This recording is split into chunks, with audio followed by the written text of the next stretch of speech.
कक्षा 12 विषय इतिहास अध्याय 5। हेलो विद्यार्थियों, मेरा नाम मधु राजन है और मैं आज आपको अध्याय 5 के कुछ अंश पढ़ाने जा रही हूँ। सबसे पहले मैं आपको इसकी पाठ्य सामग्री से परिचय करवाती हूँ। पाठ का शीर्षक यात्रियों के नज़रिए, समाज के बारे में उनकी समझ।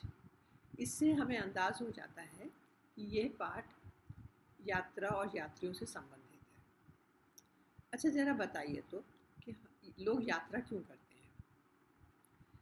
यात्रा के कई कारण होते हैं। एक कारण तो ये कि लोग काम की तलाश में यात्रा करते हैं।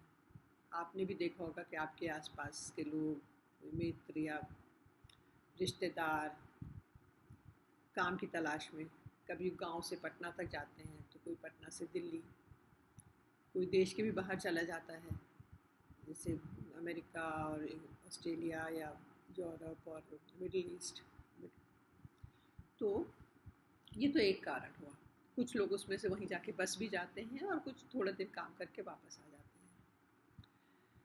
दूसरा कारण होता है प्राकृतिक या और मैन मेड भी आपदाओं से बचने के लिए। कोई विपरीत परिस्थिति हो, उससे बचने के लिए लोग अपनी जगह छोड़ के दूसरी जगह चले जाते हैं। एक और कारण होता है नए स्थानों को देखने की, नई जगह जाके देखने जानने की उत्सुकता, इच्छा होने से और साहस की भावना से प्रेरित होकर। तो ऐसे लोग यात्रा बहुत करते हैं। यात्रियों को जब वो नए स्थान पर जाते हैं तो अधिकतर स्थितियाँ भी बदल जाती हैं। उन्हें नई स्थितियों का सामना करना पड़ता है और अपने को फिर उन स्थितियों में ढालना भी पड़ता है। जैसे भौगोलिक, पर्यावरण, सामाजिक आर्थिक परिस्थितियाँ और कई बार दूसरे जगह जाने से धर्म, आस्था, भाषा, रीति रिवाज, प्रथाएं वो भी भिन्न होती हैं। तो कुछ यात्री जो अपनी जगह से जब दूसरी जगह नई जगह पहुंचते हैं और इस तरह के उनको अनुभव होते हैं तो वो उनको लिख देते हैं। विशेषकर ऐसी बातें जो उन्हें अपने देश या अपने शहर से भिन्न लगती हैं, असामान्य लगती हैं या अनोखी लगती हैं। इनको हम यात्रा वृत्तांत कहते हैं।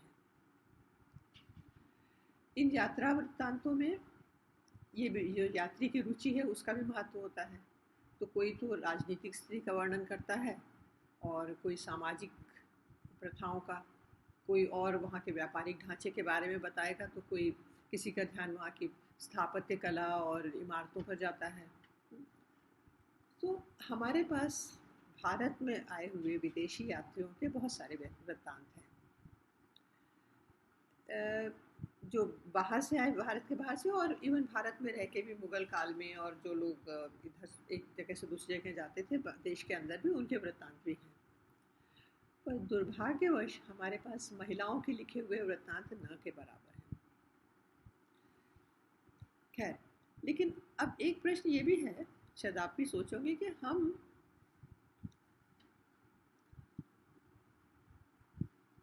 इस विषय में बातें क्यों कर रहे हैं। मतलब इतिहास की पुस्तक में एक पूरा अध्याय इसलिए क्यों दिया गया है कि यात्रियों ने यात्रा की और उनसे क्या, इतिहास का क्या महत्व है उसमें। तो हम बात इस कारण से कर रहे हैं क्योंकि ये एक तथ्य है कि ऐसे वृत्तांत, जो यात्रा के वृत्तांत होते हैं, हमारे लिए इतिहास के बहुत ही महत्वपूर्ण स्रोत सिद्ध होते हैं। हमको उनसे बहुत कुछ पता चलता है उस समय के बारे में। जैसे विजयनगर का एक बहुत महत्वपूर्ण विवरण मिलता है हमें। 15वीं शताब्दी में एक राजनयिक आए थे, अब्दुल रज़ाक समरकंदी। तो उनसे वृत्तांत से हमें विजयनगर के बारे में बहुत कुछ विवरण मिल जाता है, डिटेल्स मिल जाते हैं। तो इस अध्याय में 3 यात्रियों के वृत्तांत के विषय में लिखा गया है। अल बिरूनी, जो 11वीं शताब्दी में भारत आए थे उज़्बेकिस्तान से। दूसरा इब्न बतूता, जो 14वीं शताब्दी में मोरक्को से आए थे। मोरक्को पश्चिमी अफ्रीका, उत्तरी पश्चिमी अफ्रीका में देश है, वहाँ से आए थे यहाँ पर। और तीसरे फ्रांसवा बर्नियर, जो 17वीं शताब्दी में फ्रांस से आए थे। अब हम लोग पहले यात्री यानी कि अल्बेरिनो के बारे में बात करते हैं। अल्बेरिनो ने अपना जो यात्रा वृत्तांत लिखा उसको नाम दिया किताब उल हिंद, यानी उन्होंने किताब उल हिंद नाम से एक पुस्तक या ग्रंथ लिखा। अल्बेरूनी का जन्म 973 में उज़्बेकिस्तान के ख्वारिज़्म नामक स्थान पर हुआ था। ये उस समय शिक्षा का एक बहुत महत्वपूर्ण केंद्र था और अल्बेरूनी को उस समय जो भी उपलब्ध शिक्षा थी उसमें से बहुत अच्छी शिक्षा प्राप्त हुई थी। उन्हें कई भाषाओं का ज्ञान था, जैसे सीरियाई, फारसी, हिब्रू, संस्कृत। उन्होंने जो यूनानी दार्शनिक हुए थे जैसे प्लेटो आदि, उनको भी पढ़ा था। उनकी भाषा में नहीं, लेकिन उनका अरबी अनुवाद पढ़ा था। अरबी मीन्स अरब की भाषा अरबी। और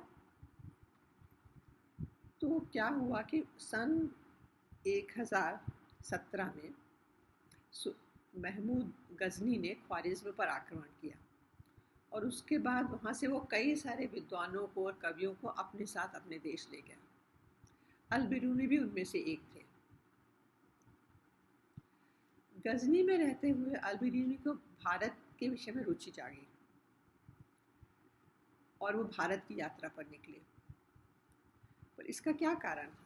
क्योंकि भारत पर रुचि इसलिए, इसका एक कारण ये था कि यूँ तो भारत में विभिन्न विषयों पर साहित्य रचना सदियों से नहीं हज़ारों वर्षों से हो रही है। हमारे यहाँ बहुत कुछ लिखा जाता रहा है, परंतु 8वीं शताब्दी में उनका अनुवाद होना शुरू हो गया अरबी भाषा में, जिससे कि बहुत से लोग जो अरबी भाषा बोलते समझते थे, पढ़ते थे, उनको भारत और भारतीय साहित्य से उनका परिचय हुआ।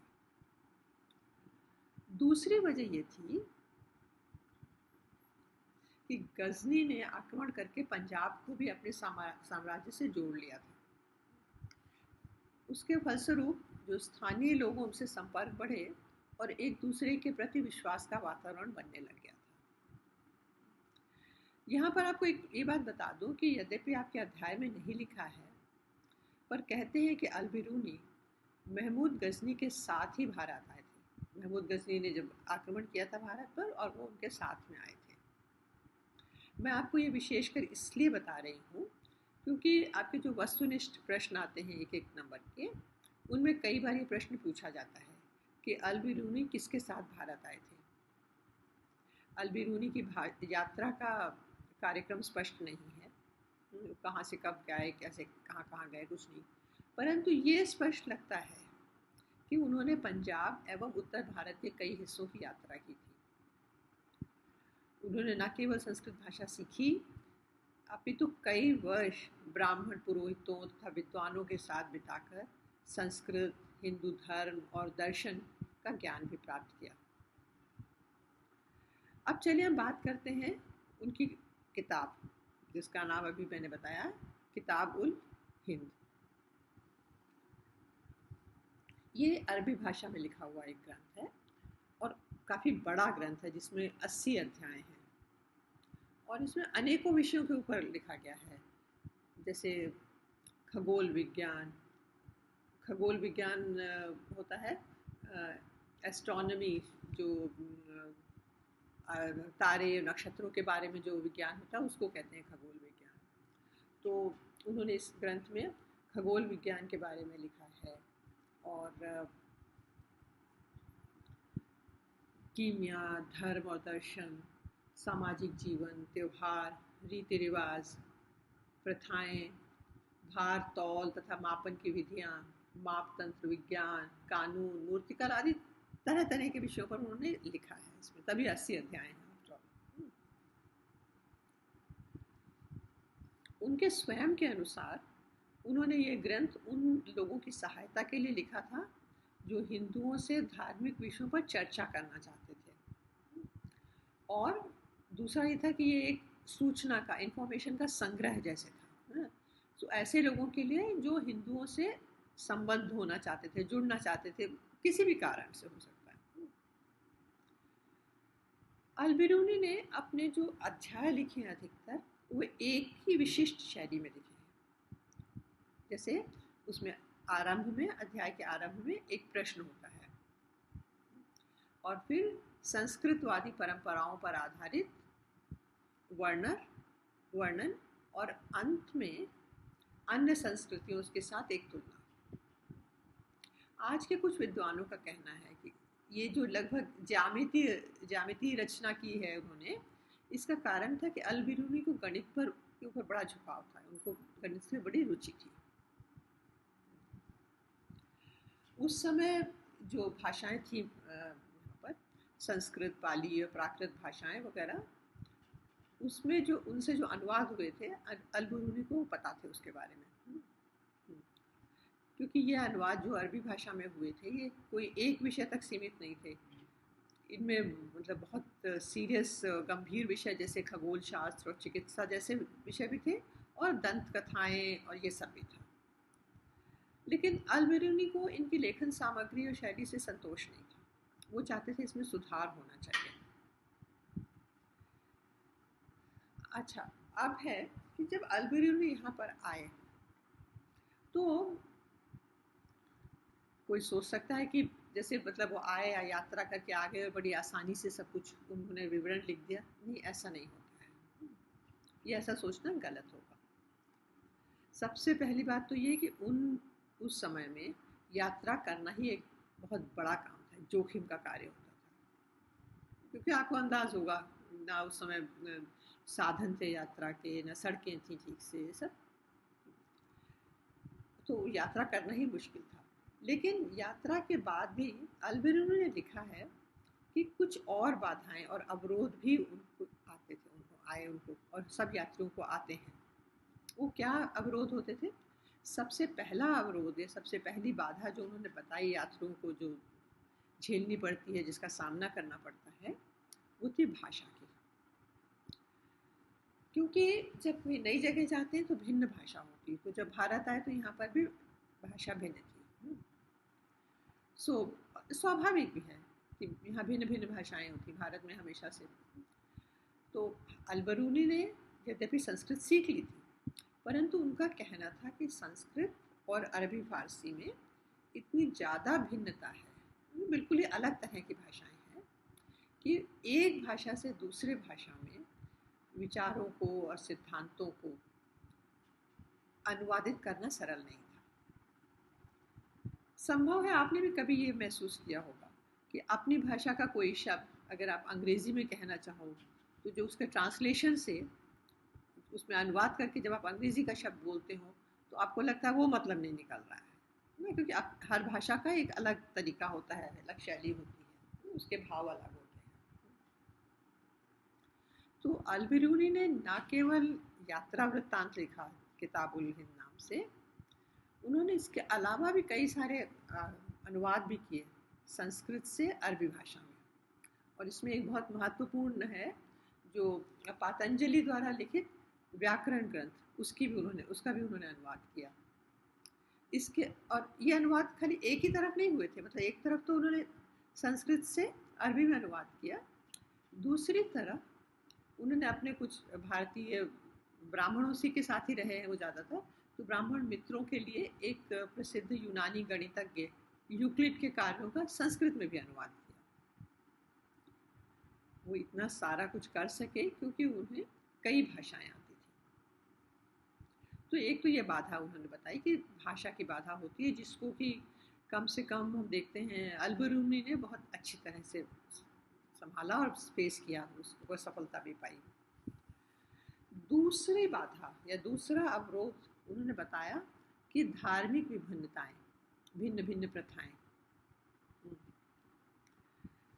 भाषा की तरह से ये बाधा भी समझने में आसान है, अर्थात अल-बिरूनी के अपने धर्म से और प्रथाओं से भारत का हिंदू धर्म, यहाँ की प्रथाएं, यहाँ के रीति रिवाज बहुत भिन्न थे। अतः उनको समझना और उनका अरबी भाषा में अनुवाद करना काफ़ी मुश्किल था। एक तीसरा अवरोध या तीसरी जो बाधा अल-बिरूनी ने बताई, जो उनको लगा था, उनको महसूस हुआ होगा, वो था अभिमान। उनको लगा है कि यहाँ उनके लोगों को अभिमान है। लेकिन ऐसा कहने के बावजूद अल-बिरूनी ने ब्राह्मणों एवं विद्वानों के साथ कई वर्ष बिताए और हिंदू धर्म और दर्शन का ज्ञान प्राप्त किया। इतना ही नहीं, भारतीय समाज को समझने के लिए वे पूरी तरह से ब्राह्मणों द्वारा रचित कृतियों पर ही आश्रित है, जो उन्होंने संस्कृत में लिखी हुई थी बुक्स, किताबें, और हमारा जो संस्कृत साहित्य पहले का था, वेद, पुराण, भगवद गीता, मनुस्मृति, पतंजलि की कृतियाँ आदि से उन्होंने उनके ऊपर ही आधारित रखा अपना सारा जो उन्होंने समाज के विषय में लिखा। और इन ग्रंथों से उन्होंने अंश भी उद्धृत किए अपनी बात को पूरा सही बताने के लिए। इससे हम आगे बढ़ते हैं। अल-बिरूनी ने जाति व्यवस्था का क्या विवरण किया। तो जैसा कि मैंने कहा, उन्होंने ब्राह्मणों और विद्वानों के साथ कई वर्ष बिताए थे, उनसे हिंदू धर्म और दर्शन का ज्ञान प्राप्त किया था। तो उनकी जो सामाजिक व्याख्या है वो पूरी की पूरी इसी ज्ञान पर आधारित थी। जैसे कि तत्कालीन समाज में 4 वर्ण होते थे, और ये कि तो उन्होंने भी वैसे ही लिखा है कि 4 वर्ण होते थे और जो ब्रह्मा के भिन्न भिन्न 4 अंगों से उत्पन्न हुए थे। और ये भी कि चारों वर्ण बराबर के नहीं हैं, अपितु उनमें एक अनुक्रम हायरार्की है, यानी कि कोई वर्ण बड़ा है, कोई छोटा है। तो ये सब उनका आधारित था जो उन ग्रंथों पर और ब्राह्मणों से जिनसे उन्होंने बातचीत की।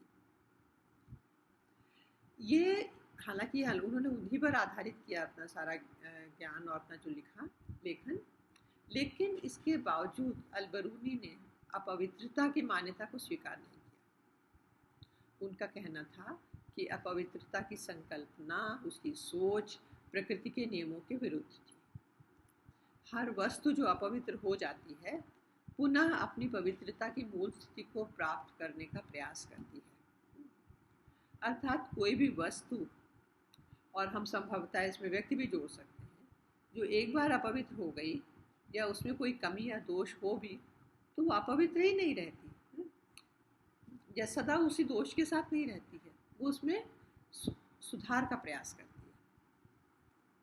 उन्होंने उदाहरण के रूप में कहा कि समुद्र में नमक पानी को गंदा होने से बचाता है, सूर्य हवा को स्वच्छ रखता है।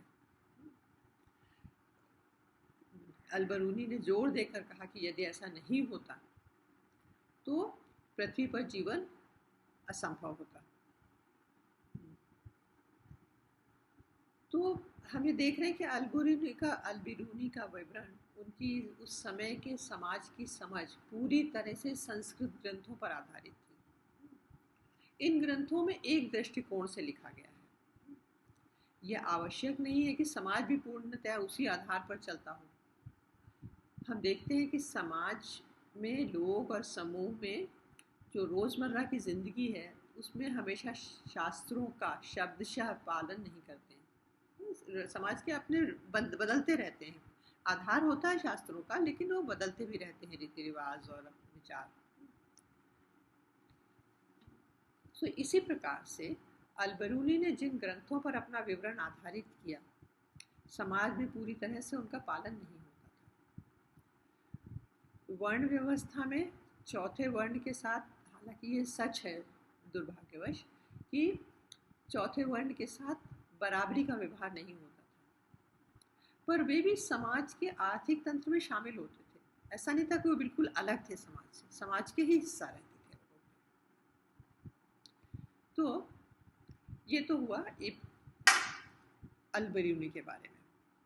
तो आपने आज पढ़ा, एक तो मैंने बताया आपको परिचय में कि यात्रा के क्या कारण होते हैं, जैसे कार्य ढूंढना या नई जगह जाने की इच्छा, उत्साह, जाने का मन, जानने का, और कार्य की तलाश में या तीर्थ यात्रा के लिए, ये सारे कुछ कारण होते हैं यात्रा करने के। जो यात्री लोग वृत्तांत लिखते हैं, यात्रा वृत्तांत, उनका महत्व इसीलिए है, और इसीलिए हम इतिहास में उसको पढ़ भी रहे हैं, क्योंकि ये वृत्तांत इतिहास के बहुत एक महत्वपूर्ण स्रोत हो जाते हैं। हमको इससे उस समय के विषय में बहुत कुछ पता चलता है, जो हमें शायद उस समय का जो सरकारी विवरण हो उससे हमेशा नहीं पता चलता है। जो लोगों ने देखा और क्या समझा, उससे हमको बहुत अच्छा अनुमान लगता है। और इसके अलावा हमने बताया कि अलबरूनी के बारे में, कि वो उज़्बेकिस्तान से आया था, उसका जन्म ख्वारिज़्म में हुआ था 973 में, और उसने बहुत अच्छी शिक्षा प्राप्त की थी। और वो फिर जब महमूद गजनी ने कभी ख्वारिज़्म पर आक्रमण किया और वो विद्वानों को ले गया अपने देश, वहाँ से उसमें अलबरूनी भी थे। अलबरूनी का धीरे धीरे भारत की तरफ रुचि बढ़ी और वो भारत आए, कहते हैं कि महमूद गजनी के साथ ही आए, और यहाँ पर आके उन्होंने कई वर्ष ब्राह्मणों विद्वानों के साथ बिताए, और भारतीय धर्म, हिंदू धर्म और दर्शन और बाकी बहुत सारी चीज़ों की, यहाँ की प्रथाओं की, धर्म की, सबकी ज्ञान प्राप्त किया, संस्कृत भाषा अच्छे से सीखी। और उसके अलावा उन्होंने क्या, हाँ ये बताया था कि यहाँ पे बाधाएं कितनी होती हैं। उन्होंने बताया कि जब यात्री आए बाहर से तो उनको 3 बाधाओं का जिक्र किया है अलबरूनी ने। एक भाषा, क्योंकि जब बाहर से आते तो यहाँ भाषा दूसरी है। दूसरा उन्होंने कहा था भिन्न धर्म और भिन्न प्रथाएं, और तीसरा उन्होंने बोला था अभिमान के लिए। इसके अलावा उन्होंने जाति व्यवस्था का विवरण दिया, और जो जाति व्यवस्था का विवरण दिया वो बिल्कुल पूरा पूरा जो संस्कृत ग्रंथों में लिखा हुआ था, जो ब्राह्मणों ने उनको बताया, उसी पे आधारित था, और ना कि मतलब उस समय समाज में कैसा था इतना वो नहीं बताया, पर जितना कि जो उन्होंने पढ़ा, ब्राह्मणों ने उनको बताया था और जो उन्होंने पढ़ा था ग्रंथों में, और उसी ग्रंथ से उन्होंने उद्धृत भी किया। तो अब इसके लिए आज इतना ही, अलबरूनी का हमने ख़त्म कर दिया है। अब अगला जो वीडियो होगा उसमें आपको इब्न बतूता के बारे में बताऊँगी। Thank you.